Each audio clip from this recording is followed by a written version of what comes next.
গণমাধ্যম সংস্কার কমিশনের প্রধান কামাল আহমেদ বলেছেন, পত্রিকার সার্কুলেশন নিয়ে চরম দুর্নীতি হয়েছে। চলচ্চিত্র ও প্রকাশনা অধিদপ্তরের তথ্য অনুসারে তালিকাভুক্ত পত্রিকার সার্কুলেশন অনুসারে ঢাকা শহরে 1,51,00,000 পত্রিকা বিক্রি হওয়ার কথা, কিন্তু বাস্তবে সংখ্যা 10 লাখও হবে না। সেই হিসেবে 1,41,00,000 পত্রিকা বিক্রির তথ্য একেবারে ভুয়া ও জালিয়াতি। সাংবাদিকতা পেশার কাজের জন্য আপনি যদি কোনো হুমকি, কোনো ধরনের আক্রমণ, কোনো ধরনের আইনি বাধার সম্মুখীন হন, সেটা যে তরফ থেকেই হোক, সরকার কিংবা কোনো এজেন্সি কিংবা এমনকি আপনার মালিক পক্ষ, তাহলেও এই সাংবাদিকতা সুরক্ষা আইনে সাংবাদিকের পেশাগত সুরক্ষা নিশ্চিত করার দায়িত্ব সরকারের উপরে পড়বে। আমরা সেই আইনের একটা খসড়া তৈরি করে দিয়েছি, যাতে অধ্যাদেশ হিসাবে সরকার সেটা অচিরেই প্রকাশ করতে পারে এবং জারি করতে পারে এবং সেটা কার্যকর হয়।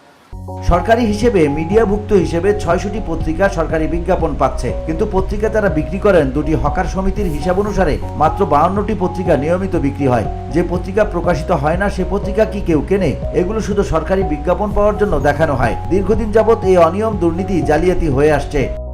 সারা দেশের সাংবাদিকরা যে বেতন ভাতা পাবেন তার সাথে যুক্ত হবে ঢাকা ভাতা। এটা নির্ধারণ করবেন সরকার, সংবাদ মাধ্যমের বিভিন্ন পক্ষ, তারা মিলেমিশে এই ভাতা কি পরিমাণ হতে পারে বা ঢাকা ভাতাটা কি হতে পারে সেগুলো তারা নির্ধারণ করবে।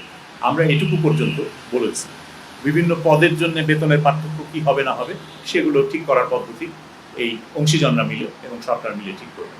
কিন্তু আমরা ন্যূনতম গ্যারান্টির কথাটা বলেছি যে এই গ্যারান্টিটা দরকার সারা দেশে সাংবাদিকদের, যাতে তারা তাদের মানসম্মত জীবনযাপন করতে পারে এবং দুর্নীতি এখানে যেন ঢুকে পড়তে না পারে। সাংবাদিকদের মধ্যে দুর্নীতি ঢুকে পড়ার একটা অন্যতম কারণ হচ্ছে তাদের জীবনযাত্রার মান রক্ষার জন্য যথেষ্ট পরিমাণে পর্যাপ্ত আয়ের নিশ্চয়তা নেই। সেই নিশ্চয়তা বিধানের কথা আমরা বলেছি। আমরা সাংবাদিকদেরকে বিজ্ঞাপন এজেন্ট হিসাবে, অ্যাডভার্টাইজিং এজেন্ট হিসাবে, যে অ্যাডভার্টাইজমেন্ট কালেক্ট করতে হবে, বিজ্ঞাপন সংগ্রহ করতে হবে, সেই কাজ করতে দেওয়া যাবে না, এই কথা আমরা বলেছি। সাংবাদিকের কাজ সাংবাদিকতা করা, সেটা করতে দিতে হবে। শনিবার রাষ্ট্রীয় অতিথি ভবন যমুনার বাইরে আয়োজিত এক প্রেস ব্রিফিংয়ে তিনি এসব কথা বলেন।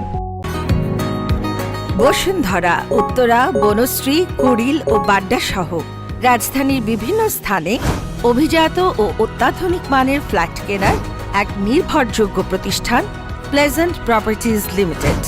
তাই আপনার স্বপ্নের আবাসনের জন্য আজই যোগাযোগ করুন। Pleasant properties limited, where destiny matches eventually. সার্কুলেশনের জালিয়াতি রোধে কোনো সুপারিশ করা হয়েছে কিনা এমন প্রশ্নের জবাবে কামাল আহমেদ বলেন, পত্রিকার সার্কুলেশন যাচাইয়ে আয়কর রিটার্ন জমা দেওয়া বাধ্যতামূলক করার সুপারিশ করা হয়েছে। এছাড়া পত্রিকা বিক্রির বিল রসিদ যাচাই করারও সুপারিশ করা হয়েছে বলে তিনি জানান। VOD Bangla news desk.